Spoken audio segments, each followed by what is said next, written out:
చంద్రబాబు గారి చేతిలో నేను సునీత కీలుబొమ్మల్లా వ్యవహరిస్తున్నామన్నట్టు డిల్యూజనల్ గా ఏదేదో ఊహించుకొని ఏదేదో మాట్లాడడం జరిగింది.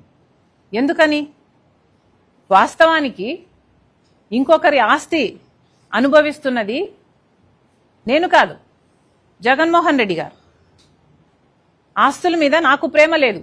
నా పోరాటము ఆస్తుల కోసం కాదు, ఆస్తులు నా అజెండా కూడా కాదు. నిజంగానే ఆస్తులు నా అజెండా అయితే తెలంగాణలో పార్టీ పెట్టేదాన్ని కాదు.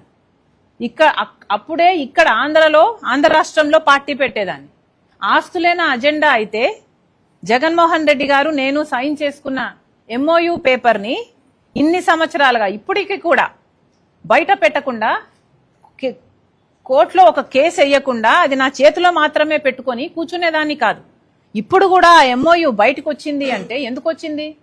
ఎందుకంటే జగన్మోహన్ రెడ్డి గారు సరస్వతి షేర్లు మళ్ళీ వెనక్కి కావాలని అమ్మ మీద కేసేస్తూ ఆ కేసు పరంగా MOUను ఆయన సబ్మిట్ చేశాడు కోర్టులో. కాబట్టి MOU ఈరోజు పబ్లిక్ డొమైన్ లో ఉంది. కానీ నా చేతిలో ఉండి కూడా MOU నేను కోర్టుకు వెళ్ళలేదు.